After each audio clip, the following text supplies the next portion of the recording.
Hello, good afternoon, everyone. I know this is not our normal time, but welcome to the Phoenix and the Ferryman. And tonight, I want to bring you a very, very special guest who we are doing this time because he is from all the way across the pond, and I'm bringing to you Stefan Neff. Hi, Hello. guys. Hello there. Thank you, Krista, for having me on your show. I'm very excited. I'm all yours. And let's demystify mental health. Let's demystify all the crap that is out there. And let's talk honestly. So, this is going to be an exciting interview. I know that already. I'm really excited to have you here because I know we're on the same page on so many ways, and you have so much wisdom and so much humor and personality that you bring not only knowledge to this topic, but you bring a lightheartedness that makes people hear you, which is so important in this environment. Hmm. Well, yeah, I hope to. I truly, truly hope that I can achieve that. Because if you think about it, mental health, let it be depression, let it be anxiety, PTSD, these are all diseases and problems that often enough we are ashamed about. Completely sort of full of shame, full of guilt, and we are just not right there, are we? We are okay. Sorry, we had a little flicker there, a little hiccup. So I start again. I'm not sure how much came through. Um, the problem with us is that we often live in the shadows. We try to keep all those things bottled up and keep them inside. We have not learned that it's okay not to be okay. We have not learned to share and to be open. And that is such an important thing. So therefore, I'm so excited that we're here on this show and that we can actually talk about these things. It is the more we can talk about it, the more someone might feel the strength, that little glimmer of hope to actually say, hey, if this nut job got it right, and if this nut job got himself sorted, then maybe there's even a chance for me. So yes, so if you can spread that seed of hope, that is what I'm living for. That is what my legacy, what I want my legacy to be. That's beautiful. And we're absolutely on the same page with that. The Battle to Be mission is literally about changing the idea of hitting mental health after the fact when we're telling people that they have disorders Hmm. to looking at it from a standpoint of we're all in stressful environments and these jobs are they they they have a toll. Hmm. So we want people to look at it as mental health maintenance and as I love just it. a normal part of the conversation that Hmm. we all need mental health maintenance all the time. It's Hmm. normal, it's natural, and it's just part of the human Hmm. experience. Hmm. And that's so important, isn't it? And it's what you're talking about is a culture change, and that is something that is so important.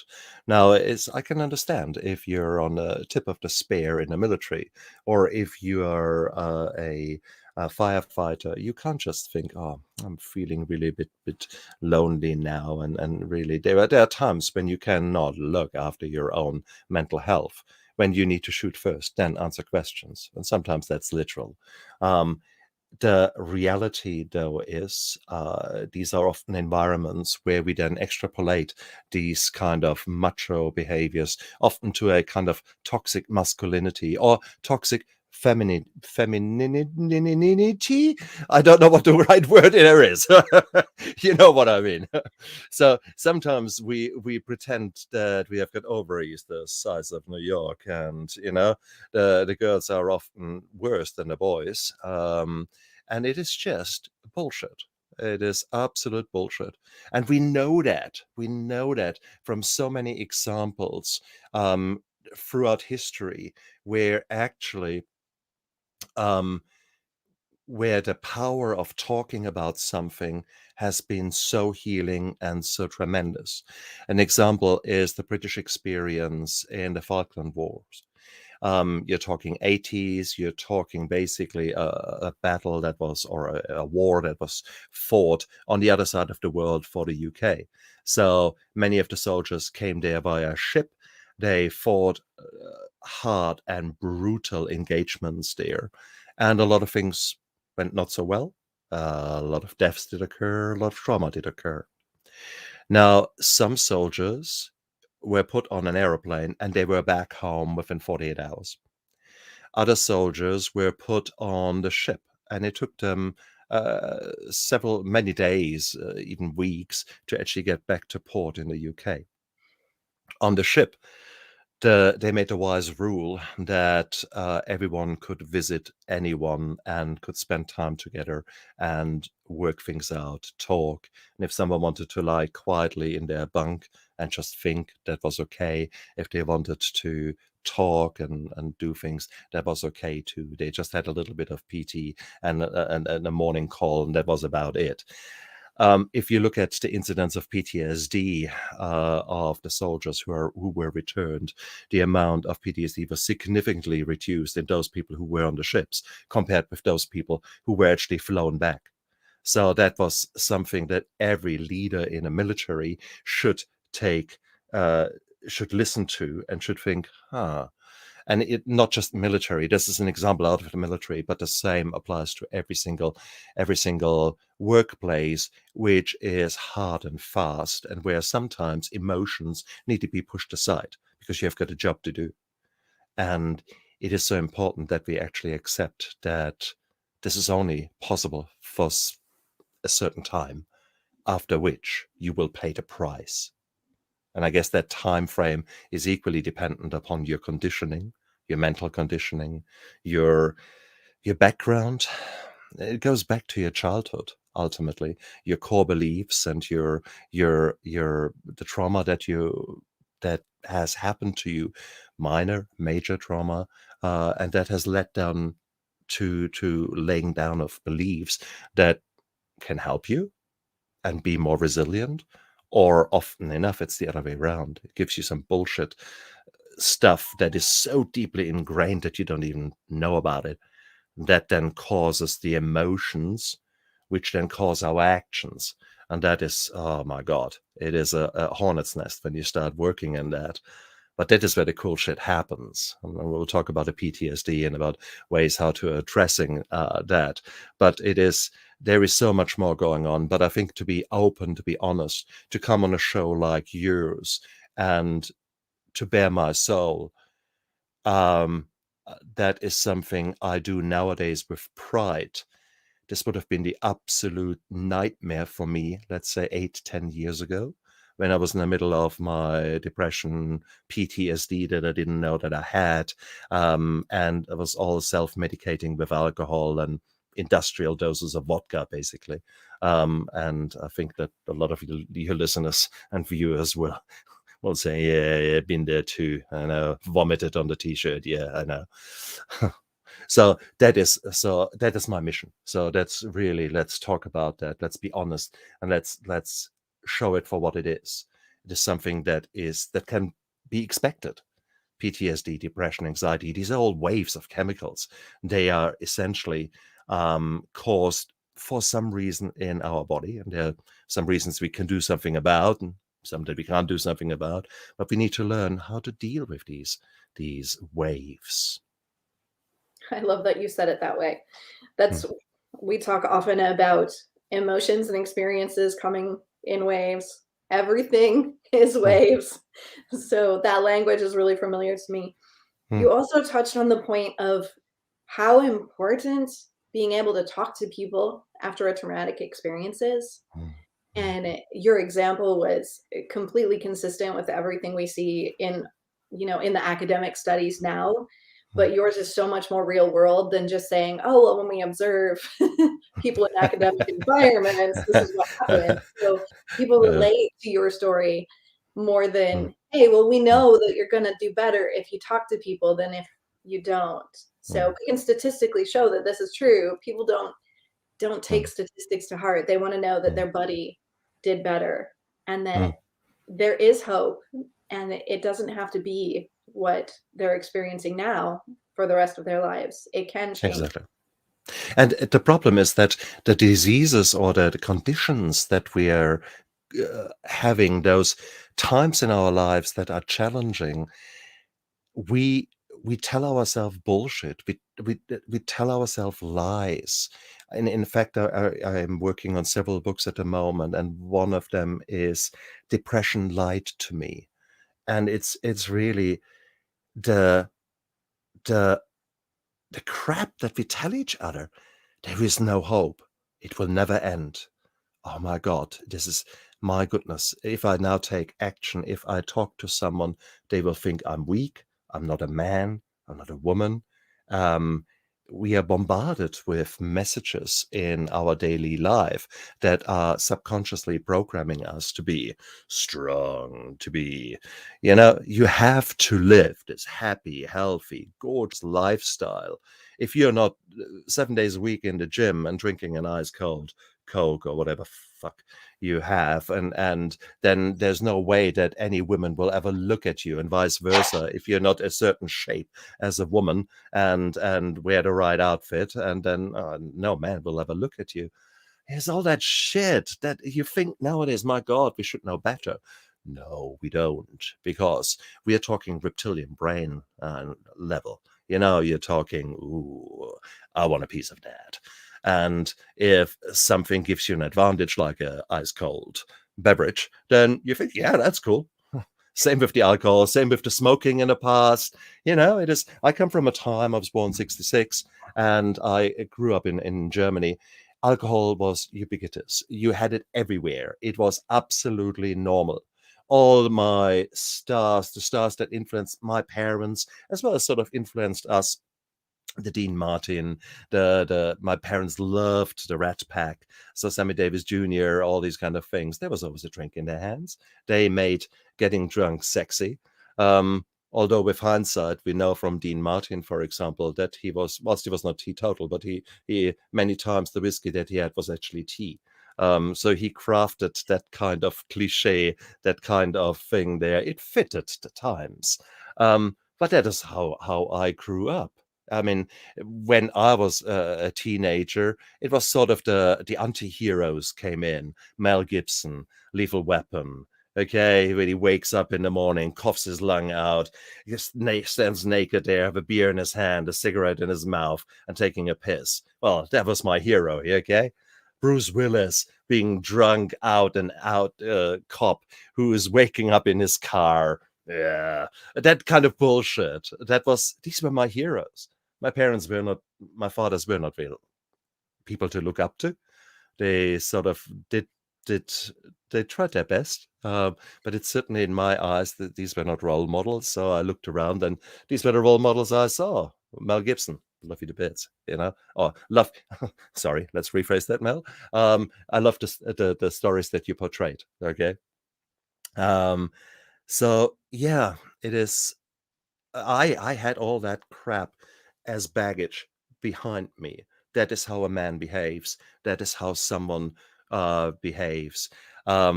There is, what was it? There was a Schwarzenegger film, equally, where he's playing a Russian cop in New York, who comes across to deal with some Russian crime in New York. And one of the questions that the New York cop was asking him as well: how do you deal with stress? What do you do when in Russia when something goes wrong? Vodka. That was his answer. That was how I felt the world behaved. Maybe it's Right. not so. Maybe it's not surprising that later on, I actually, yeah, I found vodka very, no, wrong. I found alcohol very helpful. And we need to realize that, because often enough we go through trauma and we take alcohol, and then we feel guilty about the alcohol. And people look at you, oh, he's drinking more than usually. He's an alcoholic. Oh, negative. Look at him. Bullshit. Alcohol saves us. Alcohol serves a purpose. It is there because at that moment you can't see anything better to deal with the pain deep inside. So let's not forget what alcohol actually does. It can be a very positive substance. Initially, the first time you have it, the dopamine rush, that kind of, oh, I feel good. I remember that. I remember the first time that I had that.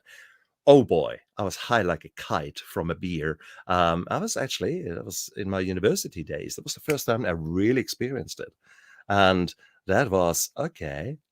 In all fairness, prior to that, I've been training hard, working out every day. Alcohol had no role to play there, but these were very dark times. Probably come to that in a moment. But anyhow, the alcohol at that time was actually a friend. I was shy. I was, then suddenly this alcohol was there. And suddenly, oh, bing, I didn't give a damn that I can't sing. I didn't give a damn that my guitar playing is not so great. Guitar came out, singing came out, and the girls drifted to us like moths to a flame. And it was, yeah. We were free, close friends. We all played guitar. Well, that's all I need to say. We had some very beautiful times, okay? So, and alcohol was very conducive for that. Alcohol was very nice in many aspects. It gave me many advantages, and it was a good friend for a while. The problem is, I had never learned to use anything than this friend when things were not right. And therefore, when shit started piling up on my plate, well, I tried more and more the alcohol, and more shit came. Yeah, well, let's wash it down with more alcohol, kind of a thing. And yeah, yeah, okay. You know where this goes. Many of Right. you guys out there do, We have such a social tendency to label everything as just black and white, good or mm, bad, or doesn't it? whatever that is. We've got a million judgments and a million labels, but really it's a coping mechanism. Exactly. And a coping mechanism is useful until it isn't. So That's right. it's really a question of how many coping mechanisms do you have? Do you know when to use one instead of the other? Mm, And are you in control or are they in control of you? Is always really the question. So there's not, I never do judgments. So I'm going to be like, there's not any bad coping mechanisms, but obviously we're not talking about things like fentanyl and, there are mm, some things that are mm, not coping mechanisms. mm. So, But but even alcohol's even not the either. opiates are anxiolytics. Why do you think that in the 70s, middle-aged housewives were addicted on benzodiazepines? Because suddenly they just didn't give a fuck anymore about the fact that their man didn't love them, etc. And then later on, towards the 2000s, you had the OxyContin issue in the United States specifically. And it's the same thing. Opiates are anxiolytics. They are drugs that take the anxiety away. Yeah, bingo, there you are. You are treating pain, but you're treating it, unfortunately, with something that it's a very double-edged sword. But again, it actually gives the person at that moment in time a refuge. It gives them a release of sorts. And that is something that we need to recognize. In their brain, in their low level reptilian amphibian brain, that brain says, oh, thank you. The pain has gone away. Therefore, it must be something good. And because the pain has gone away, oh, we better remember that this was good shit, because in the future we may need it again. So guess what happens? So next time something bad happens, your brain remembers, hey, there was this good stuff. What was it? Oh, opiate. Yeah, good. OxyContin. Take another one. Good shit. Um, and it then comes to a level where it is at the same level as I need oxygen, I need water, I need food, I need OxyContin, or alcohol, or what it is. That's where your brain levels at. It puts the same emphasis on that addictive drug that you're choosing, or that behavior that you're doing. Let that be sleeping with everything that has a heartbeat, or gambling, or shopping, or doing crazy stunts that are 50-50 if you survive it or not, adrenaline junkies, all that. That is, unfortunately, it serves us very much a purpose in our life. So therefore, to hear Nancy Reagan in the past saying, just say no.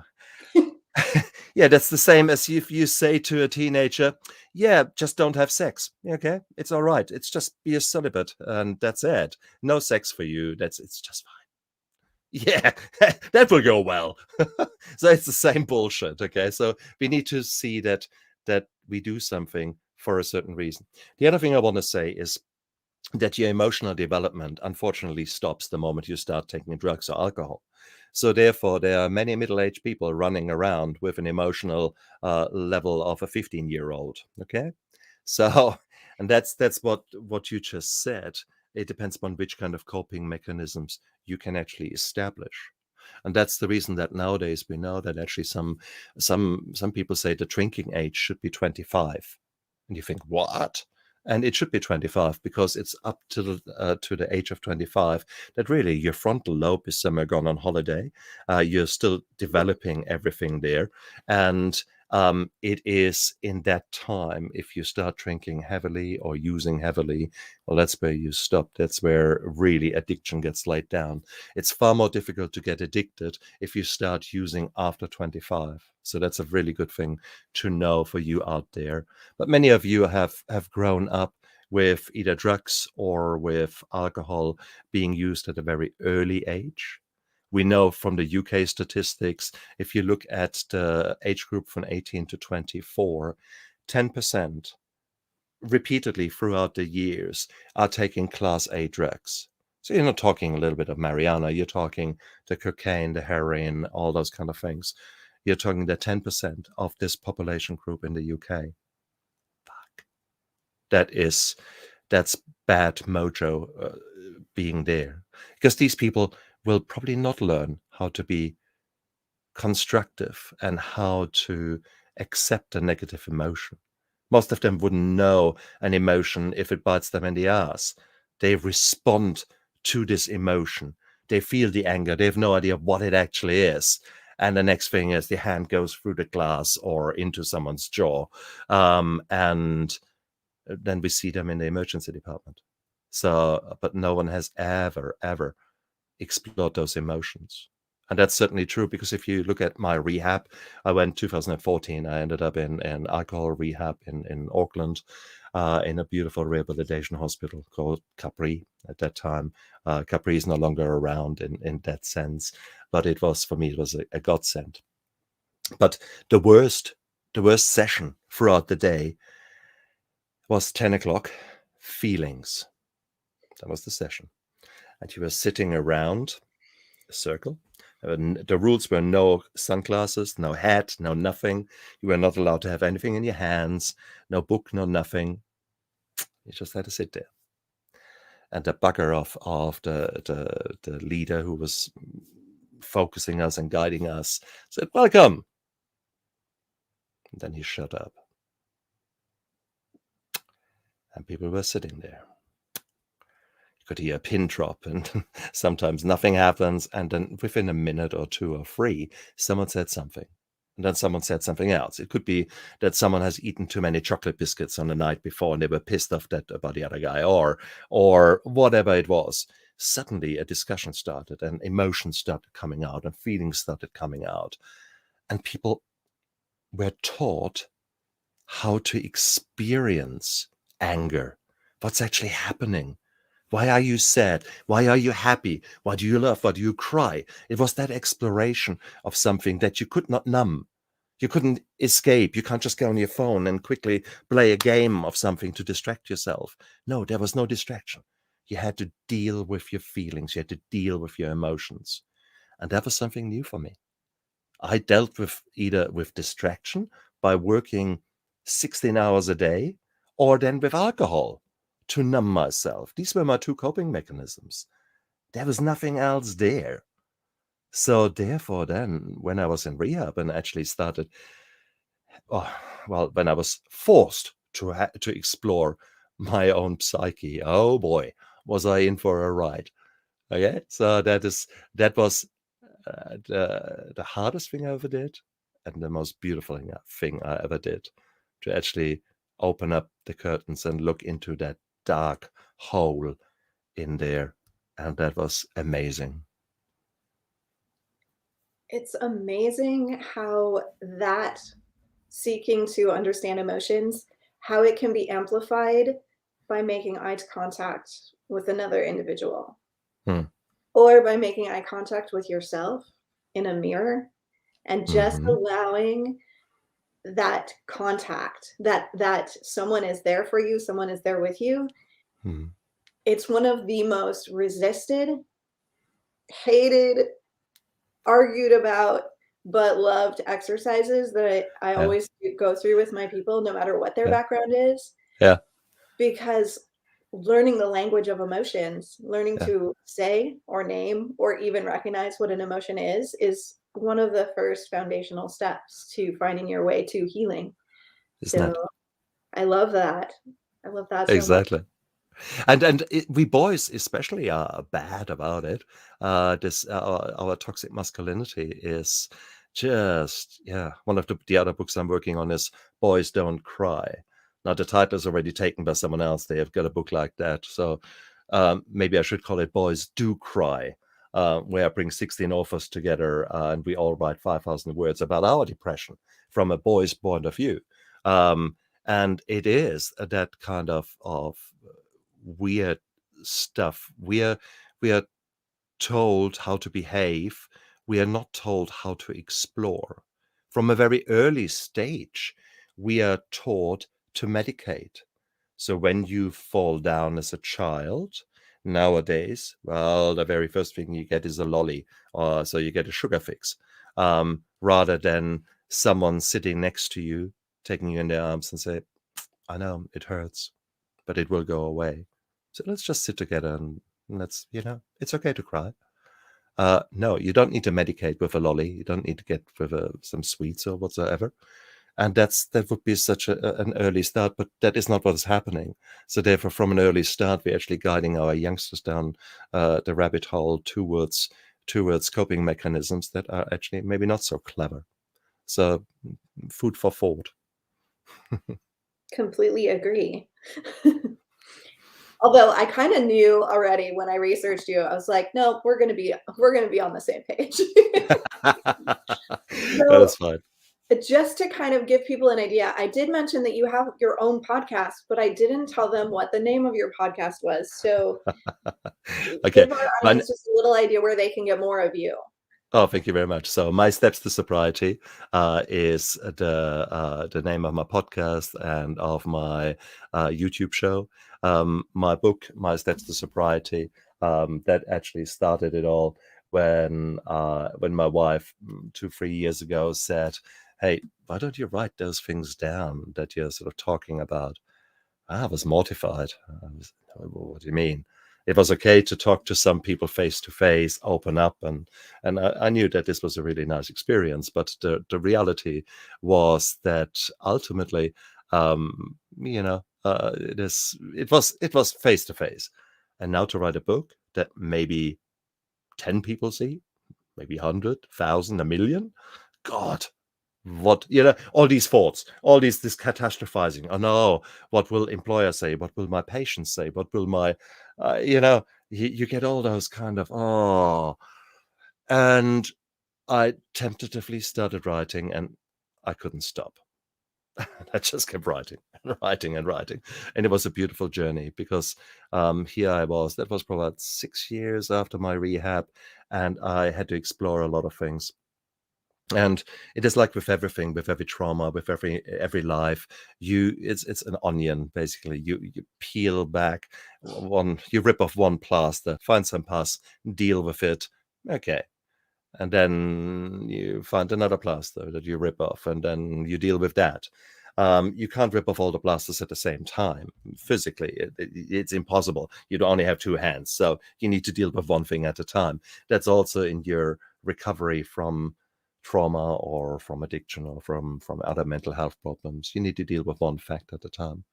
And so me writing this book became incredibly cathartic and also traumatic in its own right. The book is set up, or the original, the first version. What I showed you, this was version is edition 2. The first edition was a mixture of a textbook on alcoholism.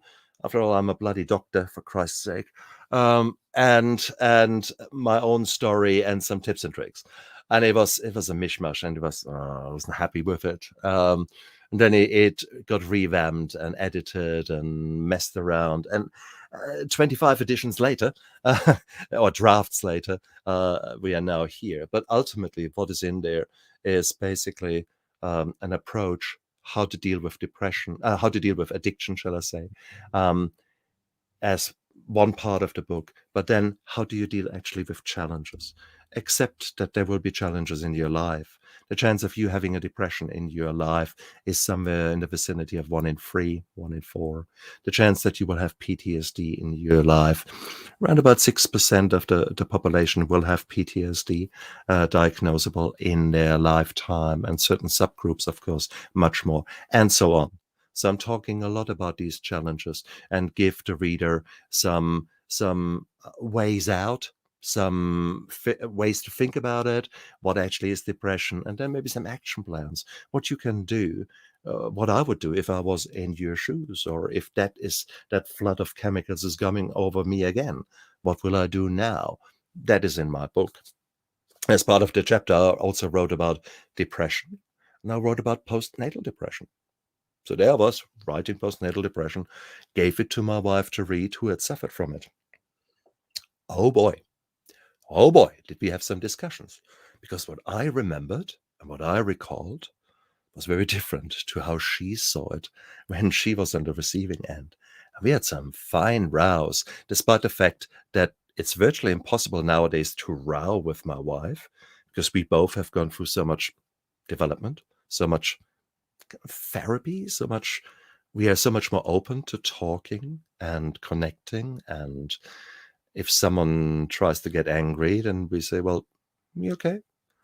Are you hungry, angry, lonely, tired? What's going on? Tell me, is something worrying you?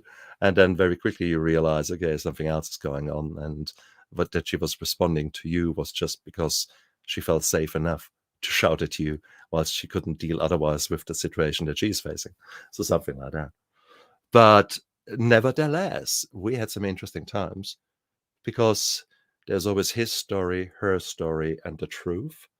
And I think that was so important. And I had to eat a lot of humble pie. I had to realize that there was a lot of buried anger and resentment on my wife's behalf that actually had not been dealt with. And it was these kind of things. So whenever you go on a journey like I did with writing this book, it had flow-on effects, tremendous flow-on effects. And you grow.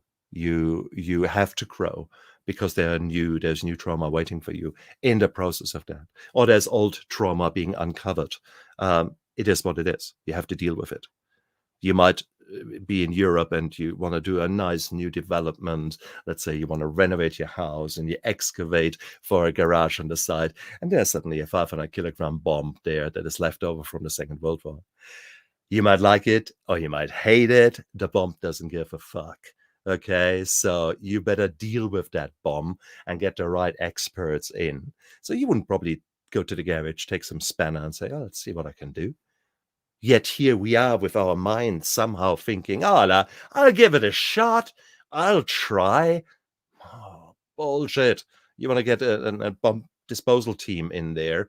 Equally, there are some bombs waiting up there to go boom. Maybe let's get a bomb disposal team for up there, and actually see that you have got a coach, that you have got maybe a psychologist, your family physician, so important, your GP, your a psychiatrist, often enough, a whole team of people, other people who have been in your shoes and are now living a life where you think, wow, how did they do that? This is all part of your team to get better and to grow. And one of the biggest things for you to do is to actually say, okay, yes, I am actually in trouble, to recognize that, and then feel empowered enough to make that first phone call, that first me too, the first kind of coming out of sorts. That is the biggest step, the biggest challenging step in your life you can do. But you can do it, guys. You can do it. I did it, kicking and screaming. I admit I had to have my wife sort of really laying it out. And the way it went is I had my last big breakdown, burnout, got drunk in a garage. Next morning I woke up and she had behind my back organized an admission to a rehabilitation hospital. Alone, I would have never actually gone there. But I was then at a point where I accepted, okay, I need help. And that was the most beautiful thing. Nowadays, I wonder how I would have been had I sought help earlier. But yeah, on my own show, I interview guests, and the vast majority of my guests, if I asked them, if you had a time machine, you could go back, and what would you change? They think for a moment and then say, no, I wouldn't change anything, because without the trauma, without what has happened, I would have not grown. I would have not been the person who I am now, who can sit here, look in your eyes. I'm now so much stronger than I ever was in the past. And I think that is so true. I would not change anything with my past. It is what it is. But I have learned to love myself nowadays, warts and all. And there are lots of warts and lots of scars, okay? Physical as well as mental. Far more mental than physical, actually. But it is what it is. Guys, believe me, you can make a change. The past does not equal the future. There's absolutely no doubt about that in my mind. So do not give up. Stunning. Stunning and impactful. Just there's so much to unpack there. I want to go back to kind of the beginning of what you were talking about, writing as healing, because I think it's missed so often how valuable a tool that can be. Everybody knows journal, but it's not about journaling. It's about telling your story. And that's a totally different thing. So when you take yourself out of it and you tell your story from, I almost don't want to use the word disassociated, but I'm going to use that word because it's also a safe zone. When you're disassociated from it enough that you can put it at arm's length and look at it, you have the opportunity to view it from a different perspective. And that is a phenomenal opportunity for healing. So one of the programs that Battle to Be does with our PTSD, most of the people who are on their healing journey, is a Write to Heal workshop where they begin with the objective to write their book, to write an entire book about their story, their experiences, their healing journey. What have they been through? What were the feelings associated with it? And it almost serves as an EMDR experience. It almost takes them to that.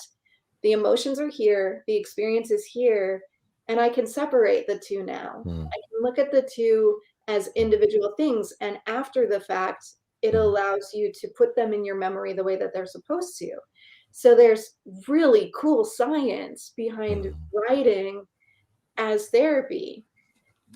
But it's something that you have to be well on your healing journey. You have to be standing on solid ground to take that step.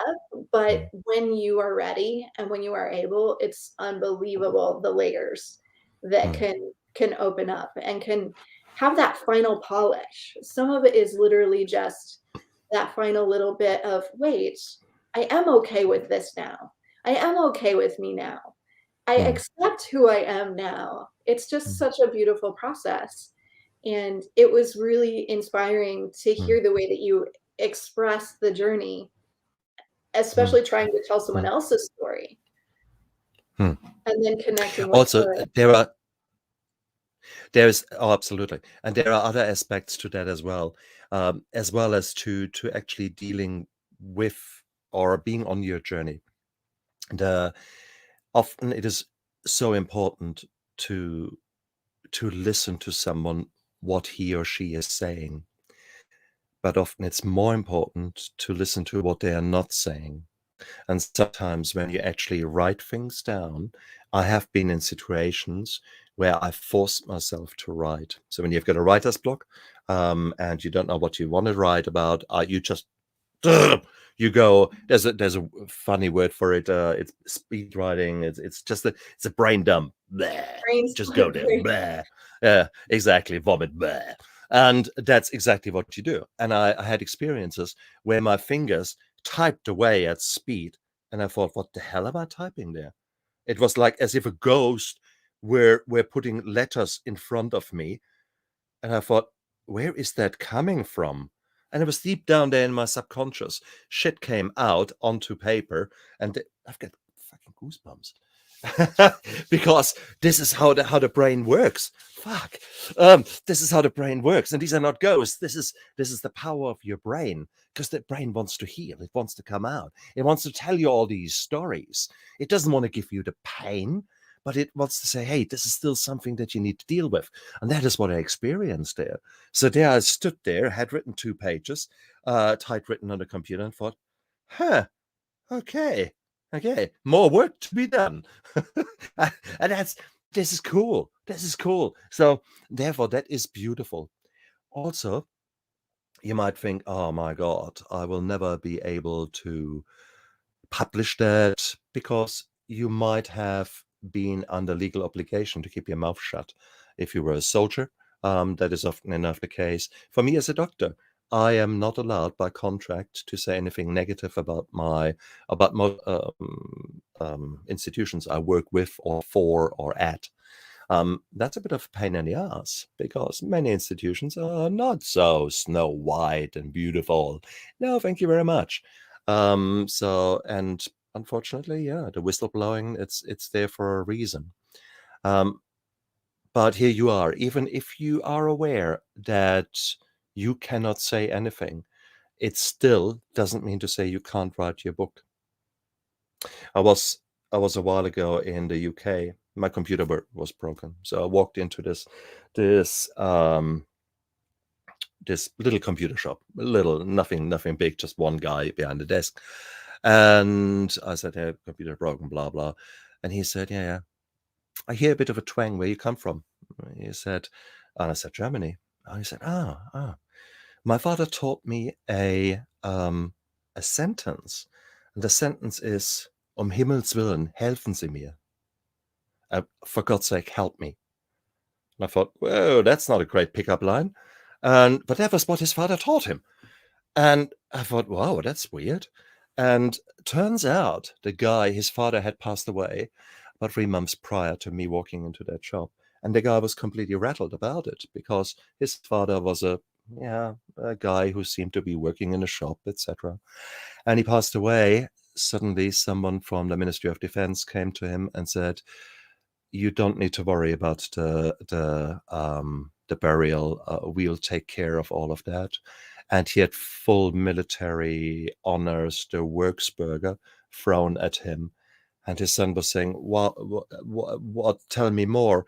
And they said, well, we can in about 30 years' time, when the secrecy is the limitations are gone. But rest assured, there is your dad was a great man. So there are stories like that out there that are absolutely just amazing. Where did we go? Where did I start that story? Because I went to go somewhere, and now I've lost my train of thought. It's such a great story. But where were we? You wanted to give us The writing down. Absolutely, the secrecy. Uh, so I hope this dad had been able to write somewhere these things down and kept them somewhere under lock and key with a time seal to be broken in 30 years' time. Because there's so many stories out there that actually should be told in public. But even if you forget about the book, you can still write a book to heal. Don't call it a book, call it whatever. Your treatment, your I don't know, make something up. Create a construct up there that allows you to actually open up. And yeah, sometimes I don't know how you feel. First of all, what do you do with these papers? If it is sensitive material, you shouldn't really write it down, should you? Yet at the same token, that is the trauma. If you have been special forces undercover, God knows where, and it doesn't matter if it was Vietnam War or if it is nowadays, the trauma is still there. It's you want to write it down. Do you burn it? Do you shred it? Do you put it into a bank safe? I don't know. I don't know. I don't have a right answer there. But the power of actually writing it down is still there from a therapeutic as well as from a growth point of view. So I don't know what you recommend your soldiers to do. I certainly have get that discussion with a friend of mine who is special forces, and he struggles with it, with who is what to do with it. So I don't know.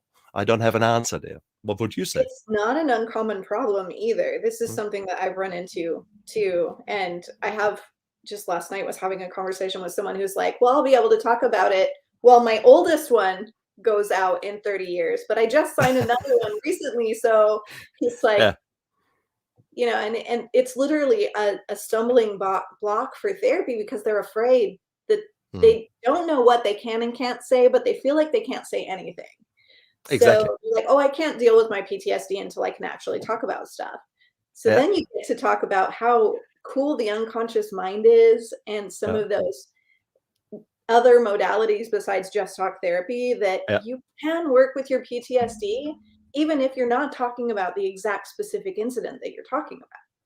Correct. There Absolutely are some correct. really cool modalities that you can use with more unconscious mind work than conscious Mm, mind mm, work. So there's room to explore in there, but I oftentimes when we don't want people to see something, we do a mm. burning ritual. So we get it Exactly. out and then we release it. Exactly. So And that is actually so beautiful. And is that was one of the things that was done with me. I was full of resentment and anger about a certain institution. And because I was not allowed to say anything in my daily life, the first time I said, "Hello, I'm Stefan, I'm an alcoholic," the moment that word has come over my mouth, a dam broke.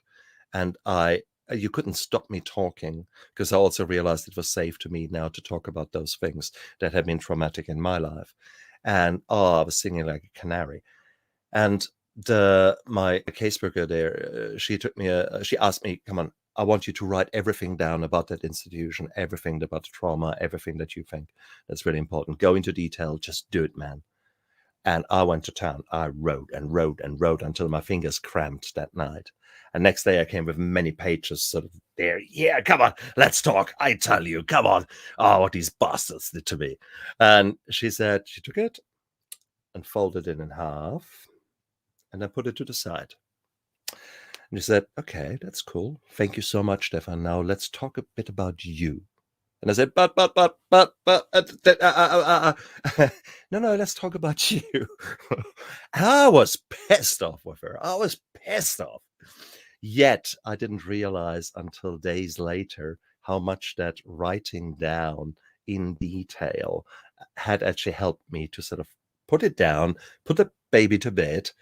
And then she said, "Cool, you have done a really good job there. Now let's talk about something that is important, you."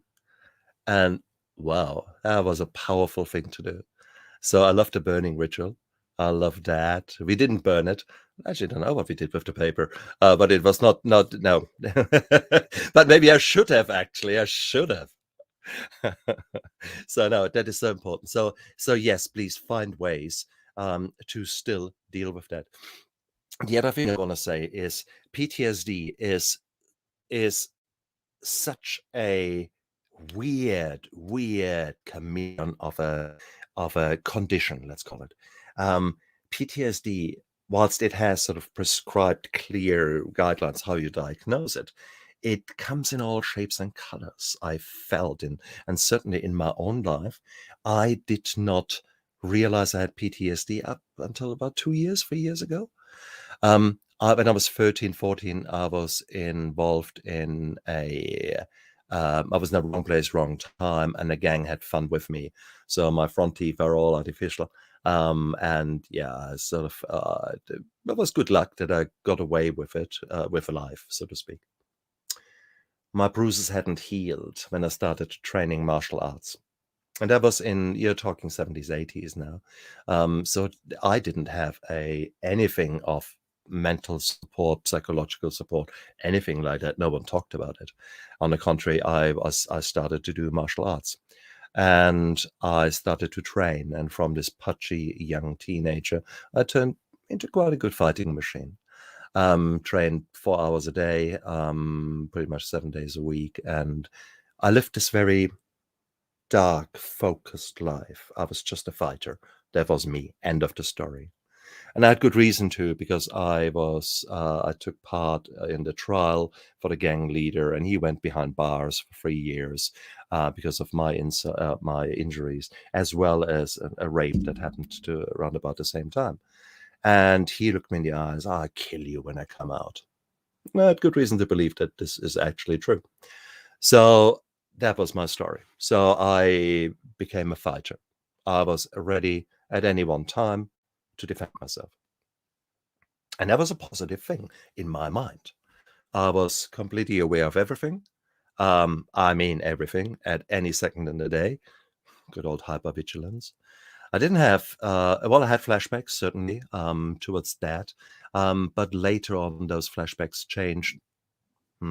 They changed, absolutely. So I still, to this day, have flashbacks, but not flashbacks necessarily to that fight. No, flashbacks to anything that is negative. So I get, for many, many, many years, I had 4 o'clock in the morning. I would wake up and I've got the best of Stefan. Everything I've done wrong in the last 30 years. There it is. Boom. Or I drive along and my kids know me from when they could pay attention, that from now and then I drive and suddenly I go, and they thought, are you okay, Dad? And I said, yeah, just flashback. And it's basically a memory that floods back to me, how I dealt or how I treated a woman or girl in the past, or some stupid thing I said, or a stupid email I sent, shit like that. But I get this, whoa, as if someone punches you in the gut. I get this kind of response, startled response. And I just said, yeah, that is all good. And actually, this hypervigilance, it helped me later. When you're a doctor, especially when you're in emergencies and you're hypervigilant and you're always there, well, makes you a good anesthetist, makes you a good emergency guy to have around. Hey, cool shit. But I could never switch that off. Surprised that I found alcohol quite soothing. And especially when you finally pass out and you finally can give all those demons a rest. That's actually quite nice. But I didn't know that. I had this construct in my head. I had disguised all these signs and symptoms as something completely different, as being a man, as being awake and being there for things. Yeah, right. And then this colleague of mine, he fell apart with his PTSD, and he was a wreck. And after a week off, he came back, and he was a different man. And he said, look, Stefan, it's going to be all right now. I'm going to be fine. And I thought, oh, fuck. Is he about to top himself? And in my mind, at that moment, he said that, I sort of went through the algorithm, so to speak, and thought, yeah, you're right. Here you are having flashbacks, having hypervigilance, and I reeled off the symptoms of PTSD, and I suddenly realized I described myself. And that was my breakthrough. And that was 2-3 years ago. And I thought, what? And then, but I still was focused on him. And I sort of decided, okay, oh, that's beautiful. And I sort of kept an eye on him. And truly, within a week, he was a different man. And I thought, what the hell? And I took him aside and sort of said, tell me a bit more. What did you do? And it turns out that he worked with a hypnotherapist who was able to really unscramble his mind and helped him. And within a few not so short sessions probably, within a few sessions of hypnotherapy, he had the breakthrough that he needed to improve and get better. So she was able to take the scratch of the vinyl of the LP, and suddenly the music was playing again rather than going again and again and again to the same loop. And I was blown away. And I said, give me the number of this woman and I want to know what's going on. And that's how I met Nikki the first time. And I met her, and quite a skeptic. I'm a bit of a cynical ass when it comes to these kind of things. So, but I'm open enough to everything to give it a shot. And so we had 2 hours of talk, and she said, "Do you want to sit in the chair? Yeah, feel, try it out." And I said, "Okay, very good." And that ended up in my first hypnotherapy session. And fast forward, just three sessions. And between her asking the right questions and then giving me a new software update in the hypnotherapy, my night dreams, this 4 o'clock waking up, gone. My jerks, my this kind of hypervigilance, not gone, but much improved. And it was, for me, that was exactly the right thing I needed, to have the insight. Actually, that is what is happening. That's why you respond like that. And A, let's give you a different baseline program up there. And B, let's use different coping mechanisms. Let's use a different way of tapping into your subconscious, maybe with relaxation therapy, with other therapies. That was a godsend for me. It changed my life dramatically. Now, fair enough, my PTSD might have been mild, but it had plagued me for the better part of decades. And, you just feel like a dick when you're sitting there and your son looks across, "Oh, another flashback, huh?" And you think, yeah, and you just wipe over it and keep driving. And you think, oh, for fuck's sake, you know? And it's just, when I actually look how much it impacted my life, bloody hell. But I didn't know it. And again, this is, sometimes it takes a catalyst like that, the story of someone next to you, to open up and tell you what he is going through, for you to feel empowered enough to seek the help. And that's so beautiful. If we can just all actually open up and accept that we are broken on the inside, that we all have our trauma, that we all have got our flow-on effects. Some of us are really good in hiding them. And that's what you hear again and again and again and again. And we are very good in putting masks up, very good in hiding our addictions, our behaviors that we use to somehow deal with our emotions. For the fucking bullshit. If you could just be honest, and then with this honesty and transparency, you can get the treatment that leads you to humility and integrity. It changes you from being a reactive little Pavlov's dog. The bell goes, bing, chul, chul, chul, to actually, I want to plan my life. I know that I'm at risk of a relapse. It may be from the PTSD or depression, or may it be from the addiction. I better put habits into my daily life that lead me away from a relapse, rather than guide me towards the relapse. In addiction, we say you either work on your recovery or you work on your relapse. That's actually very true, and it fits for all mental health problems as far as I'm concerned. So it's all about really laying down a good foundation.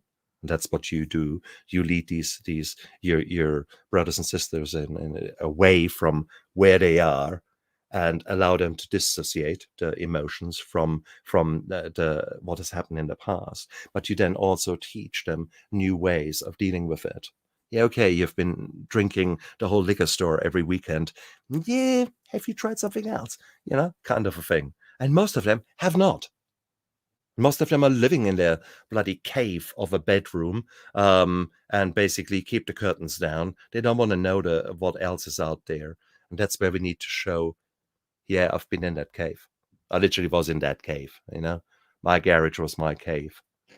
And I had alcohol everywhere, hidden away so that my family doesn't know. And let's be honest, guys. I mean, just see if that rings a bell. You wake up in the morning, you're hungover. So you're hiding that you're hungover.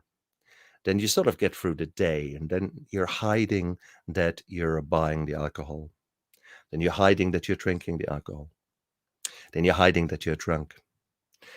And then typically at some stage you fall over, and then that's it. And then you start the day again. Sounds familiar? If so, we need to talk. Okay. So you see, I was a full-time busy man with all the hiding that I was doing. And unfortunately, many of us are doing exactly the same with PTSD, the same with depression. Let's stop the hiding, guys. Okay, let's shine the torchlight on it and actually look at the pus. You need to deal. You need to take the band-aid off, and sometimes you need a bloody big scalpel to actually cut open the boil underneath there. The pus needs to come out, and sometimes it hurts, but as pulling a tooth, it is. You can either be for years in chronic pain, or you can just get this bloody tooth out and then deal with the extra pain now, and then at least it will settle down.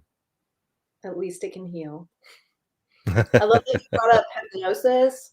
It's one of the alternative methods that I end up going to really regularly with my clients. And I don't do a one size fits all thing. So every single person is completely different. Every single approach Exactly. is completely different. But when I first bring up the word hypnosis, people have such a wrong idea about what that Mm, even is.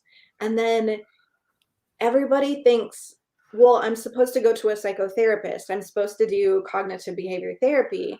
yeah. But when you're talking about any of the trauma spectrum injuries, if you're talking about PTSD, it lives on a spectrum. And no matter how little or how big your PTSD is, cognitive behavior therapy might not be the thing for you, or it might Mm, only be one piece of the puzzle. And you need 10 different things to get to where you want to get.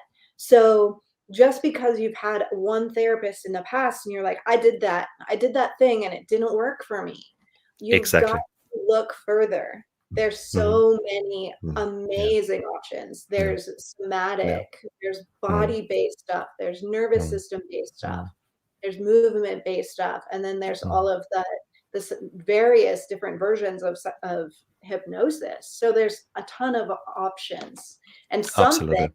or a combination of some things will work for you. But remember, it is, you will not go once to the gym and then you're fit. Hey, that's it. No more gym, because I've done my once in a lifetime gym. It's the same with healthy eating. It is a process. It is something that you need to do. And equally, your journey to recovery from your PTSD might include at various times different options, because one option or one treatment gave you a breakthrough to a certain point, then you get stuck. Then maybe something else helps you a next step forward. So it is an ongoing journey. Sometimes a journey that loops around and comes back to the same point. So 2 steps forward, 3 steps back can be, and then that's okay. Just accept it for what it is. It is, if you think about it, if you're flying from here, New Zealand to Hawaii, rest assured, 99% of the time, the plane will be off course. And that's what you do. You readjust. That's what a pilot does. Okay, you get a bit blown away from the wind. Okay, cool. You go back there. That's the same with therapy. Okay, it's the same with treatment. You might stray off the path. You might even have a relapse. You might have even whatever, a period where new trauma exacerbates old trauma. Hey, it is what it is. Like it or lump it, it will happen.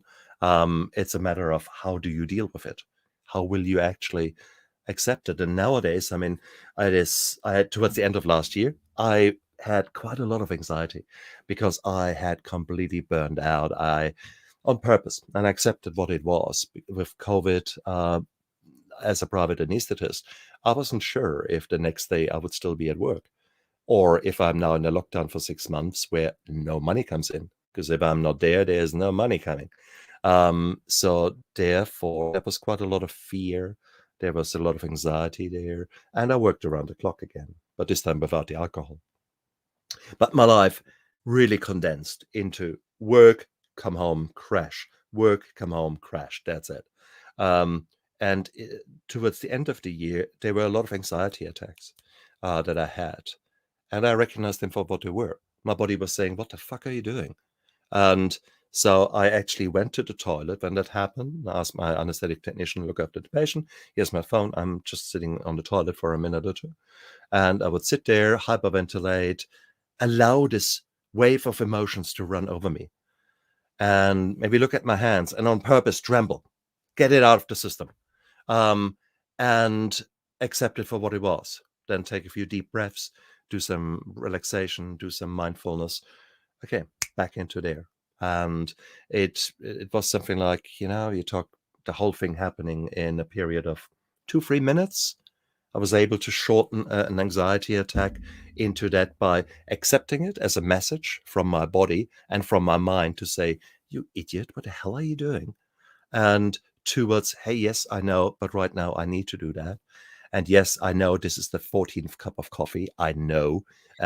Just yes.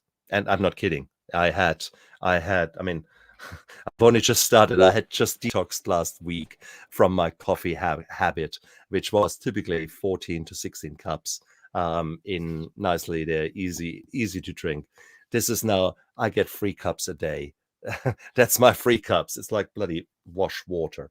My mind was telling me, what the hell are you doing? That's homeopathic. I mean, that's rookie numbers, but it's actually quite nice for me to come back down. But that was end of last year. I was at that level.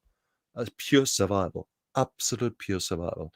And sometimes it is what it is. But this anxiety, that's what I wanted to say. These kind of waves will come. These are waves that will come and go. Just as much as you're in the ocean, a wave will come towards you. And you might say, oh, no, I don't like this wave. No, go back, wave. Yeah, sorry, it doesn't work so well. The wave doesn't give a tootle. It will come, you like it or you lump it. So you either can get drowned with the wave or you can learn to surf. That's really your 2 options. And I'll accept those waves as messages from my body that I maybe have not looked after myself as much as I pretend to. And there might be good reasons. And sometimes, like end of last year, it was all, yeah, this was what it was, end of the story. But then I made sure that actually my family understood that I'm no use to anyone when I come home. I just, just forget about me. Love you all, but leave me alone, kind of a thing. And it was what it was. And then when the Christmas holidays came, I then actually started licking my wounds and then did the maintenance and the self-love to actually get myself back on deck and back to function as a reasonably normal human being. Most people would not describe me as that, but hey, I still pretend from now and then. Well, and that's a good message for especially our audience, that there are times when you have all the time in the world to take care of yourself and to nurture your wounds and to be healing. And then there are moments and there are months when you have to stop and function at your optimal at one specific thing, doing what must be done. And Correct. you put your health, you put your welfare, you put your healing on hold. Now, that's never good. That's never healthy, but many of us have to do that. So what do you do when that happens? You bring the coping mechanisms with you that you learned, and those quick moments when you have just 5 breaths to calm your nervous system, or just enough time to stop the cycling thoughts that start to happen when you're doing those anxiety attacks. You have to be able to recognize when you're in trouble if you're in those demand situations. And you learn those coping skills when you're not in those demand situations, not Very when you're in nice. the middle of them. Very You learn nice. when you're doing good, and you practice them when you're doing good, so that when you need them, they're automatic.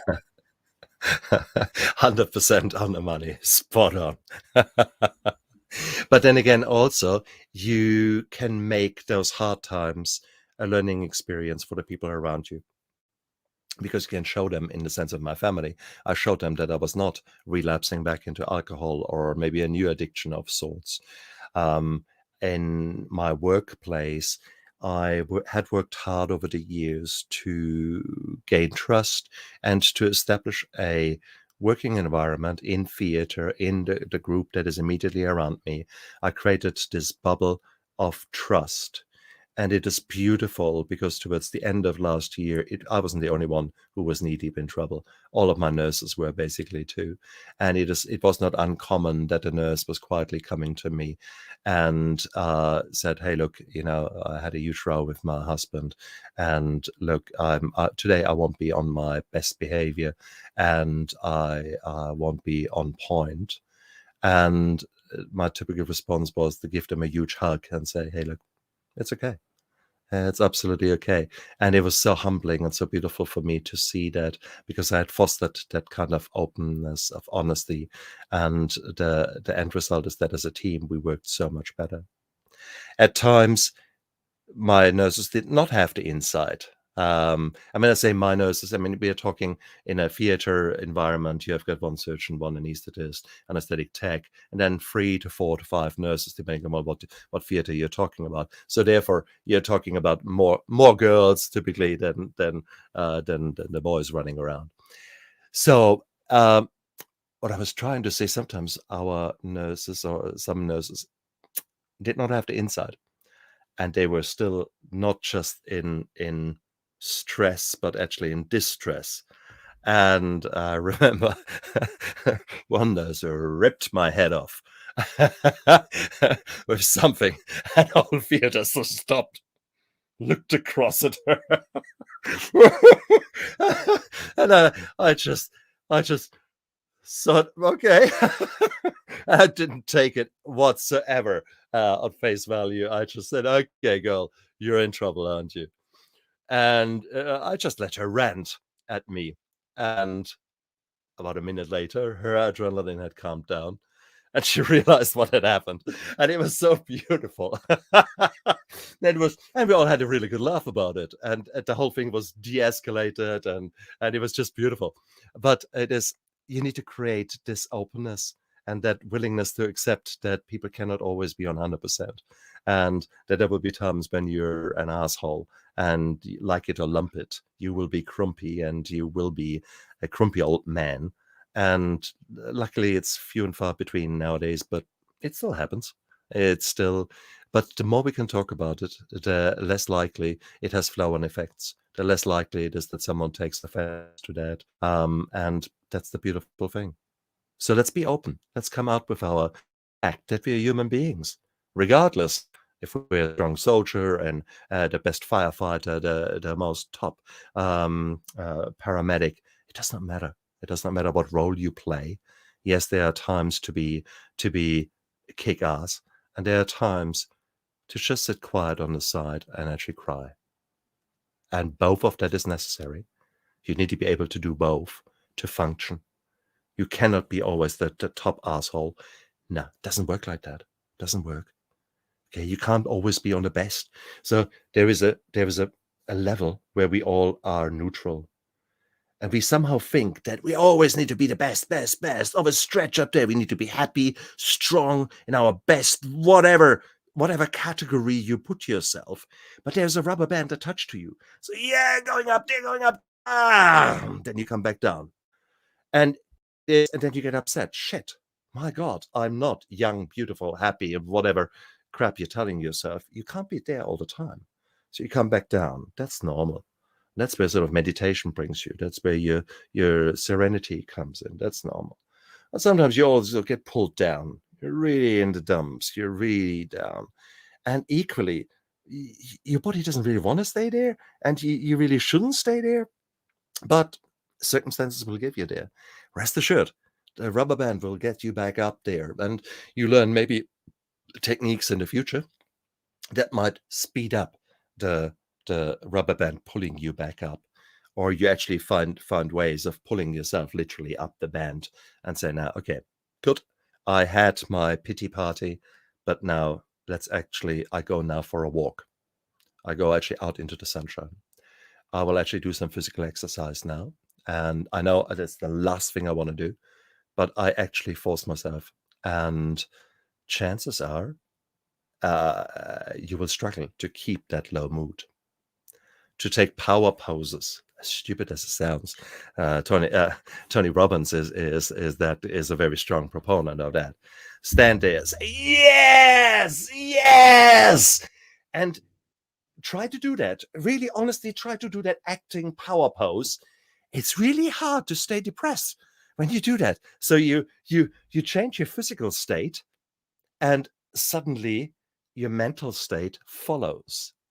And these are all sort of weird little shitty tricks that actually might work in one situation, It doesn't might not work in a meeting. Yes, yes. So don't try that. I recommend to maybe learn different habits, but maybe in a meeting you could maybe do some deep breathing. You can actually force yourself to sit up. You can actually do other things where your physical state changes and then your mental state follows. So this is just one example. There's so many things that someone like you, Krista, can teach people. That's where we all can teach each other. So if you actually start on that development pathway, you will never stop learning because you get new experiences, you get new things that you had no idea about. For example, I mean, I went to a osteopath and to get my spine sort of readjusted a little bit, and that was really nice. And about a third or fourth session, I realized that for some of the treatments, he actually had his hands off me. And I recognized what it was. He was a healer as well. He was a man who's using energy and other things. And the moment I realized that was when actually my spine readjusted without him doing anything. So I felt this on my pelvis, and I thought, what the hell is that? And he had not even touched me. But it is, and I thought, what the heck? Come on, man. And I asked him after that session, I said, well, how much of your practice is actually healing and how much is actually osteopathy? And he looked at me and said, 40, 50%. So I had recognized what it was. And it sounds bullshit. And for me as a doctor to say that, come on, he has lost his marbles. No, there are things out there where people use different modalities that work. And there he was, did things to my body that I thought, oh, that's a bit spooky. But it worked. You could say with the hypnotherapy, oh, for fuck's sake, that's a bit spooky, but it worked. And you can say that with many things. Okay, so maybe your own beliefs are sometimes something that is actually in your way. That someone goes tap, tap, tap, tap, tap, tap, tap on your head, and you think, you're kidding me. What the fuck are you doing? Stop tapping me. And well, actually, so these are all the things. There's so many things out there that you, as the listener or viewer who's coming on new now onto the show, you may have never heard about. Well, yeah, so what? So what? Be open enough. Just admit first that maybe you're in trouble. And then my suggestion is, if you are in trouble, maybe go to a logical place first, something like your family physician, your GP. Because maybe the reason that your mood is all over the show is because you've got something very biological happening. Your thyroid might be out of kilter, and then suddenly you're very low in mood or very high, you're manic depressive because your thyroid hormone's firing like mad. So there are some things that can explain that. So have a physical once over and check out that there's not something that you need to treat to help you with your mood problem. If that is not the case, then the next step is that this person might actually put you in contact with some sources that are immediately available to you that you didn't even know that they are there. So therefore, that's so wonderful where suddenly you realize, shit, I've got 6 sessions with a psychologist for free because they're in whatever kind of program. Hey, fantastic. You don't need to pay. That's your start of a journey. And you might make the first breakthrough, and then you might actually find, hey, maybe it's quite nice to actually see if other people have been in the same place. Then you find a community such as Krista and her tribe. And then you say, wow, okay, you did what? Oh, hypnotherapy. Okay, that's the next thing. And then the next thing. And suddenly you grow and you stack things up. By the time you've blinked, you've learned a dozen new coping mechanisms that work for different situations, for different challenges. It's amazing. It's an amazing journey. Isn't it? You never know what you need. And that's why I love my practicing anesthesia and why I keep an open mind. I always ask myself, well, how did my forefathers deal with a certain problem in an emergency department or in the anesthetic environment? How did other people do it? Or how do we do it nowadays in the third world where you don't have that or that or that? I try to have different options open to me so that I can choose for that scenario right now. I will choose that option because I think of that and that reason. So it's the same with coping mechanisms. It's the same with treatment. It's the same with relapse prevention. You name it. It's basically the more strings you've got to your bow, the better it is. So it can be an amazing, amazing life if you choose to make it so. Since you work in the medical environment, let's talk a little bit about we always talk about the stigma of PTSD and how, our policemen, our firefighters, our military, we don't talk about it because we're all masculine and we're tough, but we forget, commonly we forget that our nursing staff, our emergency room staff, they are absolutely in the same boat. They're absolutely having the same traumatic experiences, the stress, the overwhelm, the overwork, the things that they see, the things that are demanded Mm, of them. mm, So you just opened the opportunity for me to bring that up, that mm, they are included in all of our frontline services, and mm, free resources are available there too. mm, And one of our big things is teaching hospitals and emergency rooms to train ahead of time for the kind of things that we're talking about, the resourcing, the how do I mm, breathe to calm my nervous system? How do I take 30 seconds to change my day?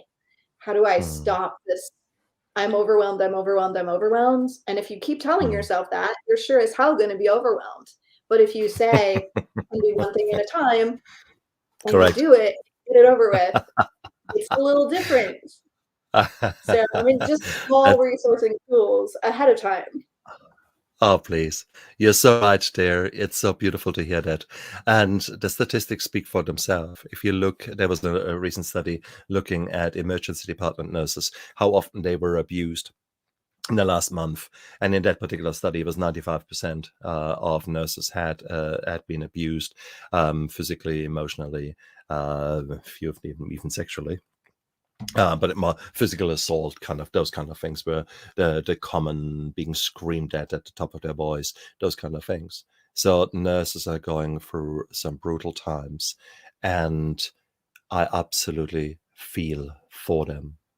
And it doesn't need to be big to leave a really deep impact.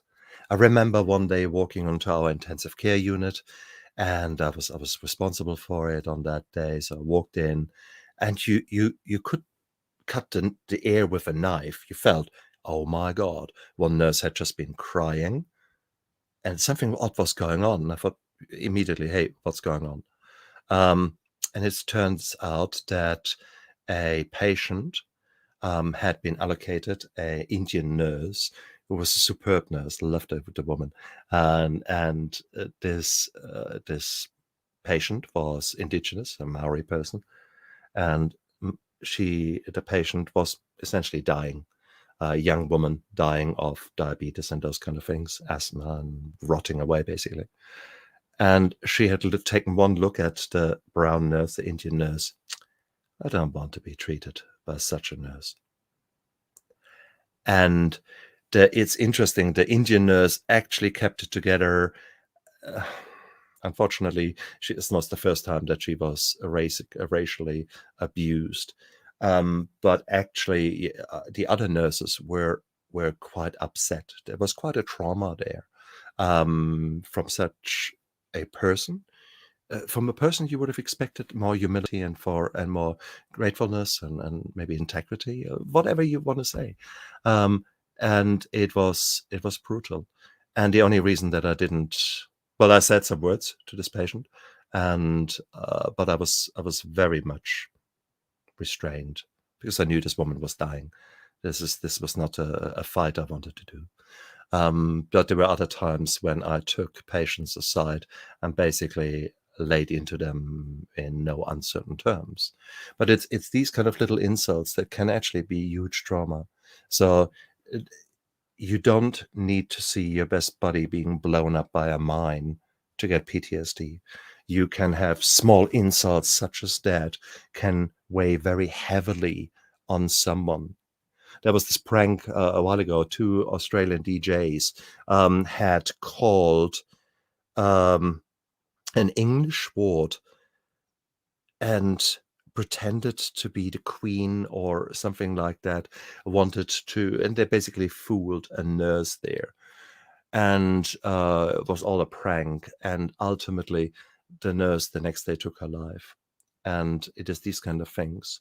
So it is even small, what you seem innocuous comments might be a huge trauma for someone else. Only because you don't perceive it as such, that doesn't mean to say that they are not impacted dramatically. I think that is something that we need to recognize. So first of all, this is not a pissing contest when it comes to trauma. And unfortunately, women often enough will have far more likely to have sexual abuse or similar stresses that cause the PTSD and the trauma, compared with men who rather maybe have other things. But ultimately, if you think road traffic accidents, whilst they affect more men, it's still the women gets the same. So there's so many reasons why someone can actually get PTSD and trauma impacting them. So we need to accept it for what it is. So I think, yes, trauma is there all the time. Only because it's little in your mind doesn't mean to say it's the same for someone else. And the poor nurses out there who are working themselves ragged, and many of whom are now voting with their feet and basically leaving the profession because they say, I've got enough with COVID. I've got enough being treated like shit. I understand it. The levels of burnout are huge. And one of my the other book that I'm writing, so I might as well say it all. So we write 4 books at the moment for which I'm seeking co-authors. One is for the boys, Boys Don't Cry, focusing on depression and anxiety. Same for the girls, Depression Lied to Me, depression and anxiety. And then I write a co-author book for nurses, Stress, I Want a Divorce, as the working name. So 16 nurses bringing together, and the same with doctors, Burnout in Doctors. So these are the 4 books I'm working on, and I'm recruiting now till the end of February, recruiting for co-authors, storytellers, people who have gone like me through the roughs and are now happy to share their story in the hope that others can learn from it and that others can actually get empowered to seek the help, to speak up, to take action. That is really where things change. The moment you speak up and say, no, that is not okay. What is happening here? We need to draw a line in the sand. And by the way, right now I need a break. So let me have a coffee first, okay? And then we are talking. And that is the hardest thing sometimes for us to look after ourselves. So yes, these are the 4 projects. So if someone thinks that, hey, shit, I really want to be part of that, go to mystepstosobriety.com, just as it is, mystepstosobriety.com, and look up become a co-author. Just press the button and you go straight to the various books. And would love to hear your story. Would love to hear would love to bring you on board. It is amazing. There's already an amazing team of some authors coming together. But you don't need to be an established author. No, this is your chance to actually become one. Because whilst there are 16 co-authors, all of you will have your name on Amazon as an author. So here you are. You've established yourself as an author. And you never know where that leads you. You never know. You might get addicted to it. You might actually really have a nice positive addiction of actually, wow, it's cool to tell your story, and I can actually influence people, and I can make my mess a message. My baggage leaves in the past, and I'll turn that into a message. How cool is that? How cool it is when you actually do more healing whilst you're actually doing all that. Because whatever you do, you are healing. That's the fantastic thing. So again, you're talking about the writing. So I've offered these opportunities up first to show guests. I mean, we've done on my show, I've done 235 interviews so far, of which about 220 or so odd are published now. And I've offered it to those people. And some of them I had interviewed a year and a half ago. But and we might have talked about something very different. And suddenly they saw me looking for co-authors and they said, well, actually, this is my story. And they put their hand up. And it's beautiful. So whilst these people have maybe dealt with burnout in the past, for which I've interviewed them, suddenly it turns out that they actually had depression quite dramatically impacting them. And that was a trauma they had not yet dealt with. And now they're coming to me and actually saying, hey, look, I think this is a really cool thing. I want to be on board there to actually work with that. So again, it's a healing journey. It's uncovering more. And even if you think you've dealt with something really well, you will be surprised. That's all I say. There's so much more Always. waiting in our psyche. Always, isn't it? There is always. Healing is never finished. We are never Isn't it? complete. So we say it's And a that's, journey, not a destination. oh shit, yeah. But it's so beautiful. I don't call it necessarily healing. Healing is something that means that there is a trauma in the past. Yeah, I've got shitloads of traumas, but they don't define me. I call it growth. I call it having a dream and then making that dream so crystal clear that it becomes a vision. You can see it, you can smell it, you can taste it, and then taking steps to turn that mission, to a vision into a mission, make it a reality. And that is where taking action comes in. But if you don't know what your dream is, if you don't know your why, you can take action until the cows come home because you've got 360 degrees to walk. So if you don't know which way you want to walk, well, you can walk until you're dead. You will not get to the right place. So you better think first, where do you want to go? And that growth is waiting for us who have gone through the darkness, because we know how precious the light is. We know how precious life can be. I don't take it for granted. No, every second counts for me. And that is the most beautiful thing.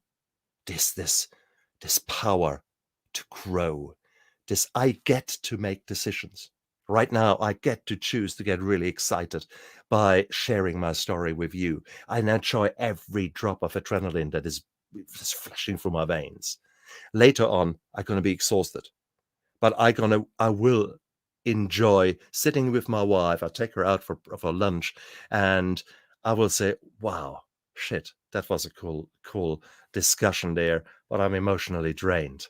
But I will enjoy sitting there with her, and will enjoy that steak and the chips or whatever I'll order, and it will be fine because I will be there.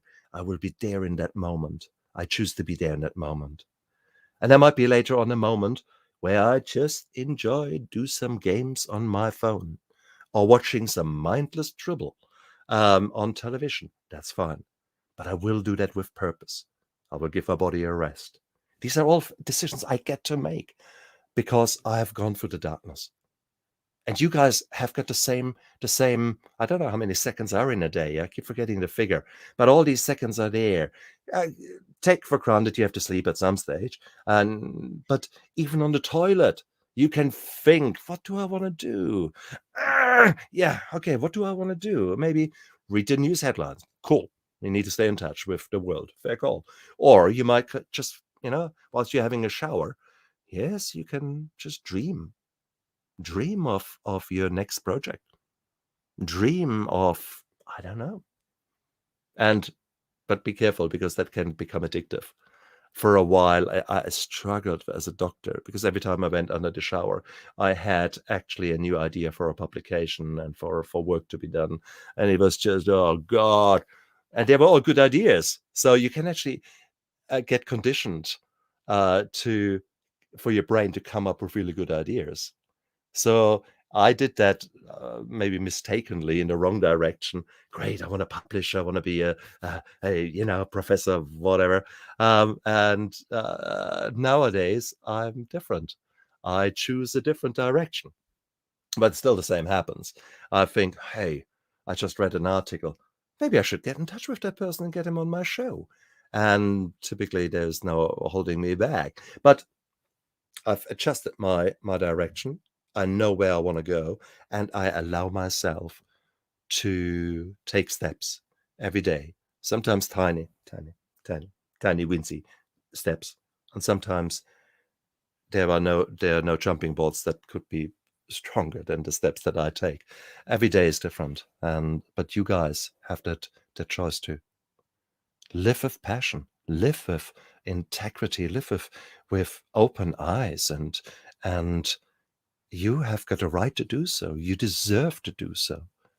You have gone through a lot of shit, okay? That's for granted because you're on that show. You're listening to me and to Krista. And that's fair call. But the trauma doesn't define you. So who do you want to be when you grow up? Huh? And it doesn't matter if you're 18 or if you're 80. Okay? I make that sort of tongue-in-cheek comment to a lot of my patients who have got hip joint replacements or something like that. They might be 80 and they're really crumpy when they come to me because they have been for 2 years in pain and now I get a new hip. And I say, cool, fantastic, your life restarts. Cool, what do you want to do? You know, where are you going? And suddenly they, you get them from this to, oh yeah, I want to, and you drop 50 years of their life. You suddenly, bang, the light comes on and they're saying, yeah, I want to walk again with my dog. I want to do, wow. And to see that change, that transformation with one question, asking them the right question. And if I can do that to my patients, maybe you can do that to yourself.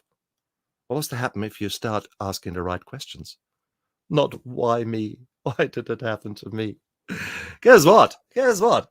Your brain will tell you 20,000 reasons. Okay. It will come up with an answer. You know, come on, guys, you know the story. So, okay, I want you not to think of the color blue. Under no circumstances do I want you to think about the color blue, okay? No, don't think about blue. What does your brain do? It thinks blue. It looks around. Where's blue? Where's blue? Let's blue. So, okay, these are the things that your brain does. Your brain wants to give you answers. So, how about you ask the right questions? Maybe questions that are more likely to come up with a positive answer, with a positive growth, with something leading you towards a better you. How cool would that be? I mean, Krista, what do you do when you do chores? No one hates to do chores. Come on, no one in this world. You cannot tell me, I love ironing. Oh, I love washing up. That's so beautiful. So what are the tricks you use to change that? Do you put some music on? I often do. Music, definitely. Yeah, Yep. exactly. Do I want to do a podcast? For sometimes I do that. I do a podcast whilst I'm doing weeding or something like that. Hey, yeah, cool. That works. Repackage it. So this is a decision you can make. Okay. So make more decisions. How can you turn something negative into something positive? And the moment you ask yourself that, different. I love my life. And that's not bullshit. And by the way, I'm not on anything. I might look like someone who has a mixture of cocaine and a bit of pee and a bit of whatever stimulant. No, that's my life. That's my life now that I've gone through my shit and got most of it sorted. And that's intoxicating. Really. I love my life. I love it. And I would hate to die. One of the biggest fears now for me is to actually die because there's so much I still want to achieve, so much legacy I want to leave, so much life I want to live. So that's cool. I love it. And guys, there's absolutely no reason why you cannot have the same life as I have. End of the story. Whatever Right. you say, but No matter the bullshit. I call diagnosis, no matter the labels, no matter the excuses, no matter the reasons, absolutely. whatever you're Yeah, saying right now in your head as he says that, absolute you bullshit. absolutely can. Well, I think that's a beautiful place to go ahead and stop for the night. But what is the one thing, if you could only say one thing to someone who's struggling and suffering and wants change, but is afraid of change? What is the one thing you would say to that person?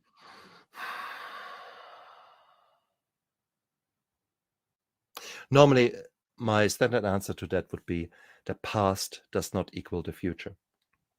But that does not address the second part in your question that says someone who is afraid of making that choice. And I think to that person, I would say that it's okay not to be okay. It's normal not to be okay. I was in your shoes and I will be in your shoes again. There will be times when I'm again in the dumps, and it's okay. It's okay not to be okay. I would stop there for a moment and say that doesn't mean to say that you have to stay there in that place. There is hope out there. You just can't see it yet, but there's hope out there. I think that is the key message to everyone listening. There is hope. Let yourself be guided towards the light. You can't see it at the moment. There's too much crap in front of your eyes, and that's okay. It's okay not to be okay. But it's not okay to just stay there and accept it for what it is, a shit show. No, you can do better. You deserve better. You guys, I believe in you. There's so much strength in you, and you just haven't discovered that yet. So don't be afraid. Just make that one phone call. Just all I want you to do is do that phone call to your family physician or to someone you trust. Someone who trusts, but who also knows what to do. So it doesn't just help if you call your mum, unless she is a psychoanalyst or something like that. It's probably not the right way to go. And even then, you don't want to talk to your mum, okay? Probably that's probably the last person you want to talk to. So, no, there is hope. There is hope. Okay, so one last time, how can people find you, find your podcast, find your book? Cool. Go to www.mystepstosobriety.com and you will find links to everything I do, from my show, podcast, books I'm writing, books I have written, everything there, from my first children's book. Where is it there? That's Esme the Mindful Mouse, the first children's book I've written, because you want to address the kiddos early and teach them mindfulness before it gets too late. My Steps to Sobriety here, available on Amazon, and just go out there. It is what possibly can you lose? It is go out there and see if some of the work that I do gels with you. Visit my YouTube show, because I've had fantastic guests, and I've got different sub channels there. Some of them are about PTSD, depression, anxiety, addiction, of course, sexual abuse. We are talking about any traumatic event that there is. I had 2 concentration camp survivors on my show. Things like that. So we are talking about a lot of really hardcore kind of things, and I'm trying to learn from my guests, and in turn, you get to learn from our experiences there. So come along and come along for the ride and see if you like it, and yeah, that's cool. And if not, that's absolutely fine. You try something new, and either it works or it doesn't work. So take action, assess what happens, take more action, assess what happens. That's how you heal. That's how you learn everything. So www.mystepstosobriety.com. I'm Thank you looking so forward to much for seeing you being there. here. Krista, thank you so much for having me. You're an amazing woman. You're giving all that hope. You're out there and putting yourself out there, and it's beautiful to see. We need more people like you, and I'm my heartfelt gratitude to you, my thank you to you for the work you're doing. You're an amazing woman. Thank you so much. Thank you so much for being with us today. I know our show was a little longer than usual, but obviously we've had an amazing conversation full of actual applicable tools that you guys can take and put into action immediately. Please feel free, if Stefan's message resonated with you, go check out his site, go check out his podcast, get those books on your shelf. I know the books are full of actionable steps, and we all need more easy to apply, real world actionable steps that make sense in our lives. So thank you so much for being here with us this afternoon. And I want to remind you that today's episode was sponsored by, now that my brain can't think about it, today's episode was sponsored by Right Next Door Designs, and they can handle all of your home decorating and interior design needs. So be sure to check out rightnextdoordesigns.com if you have some of those needs coming up. And I will talk to you guys all within the next few days.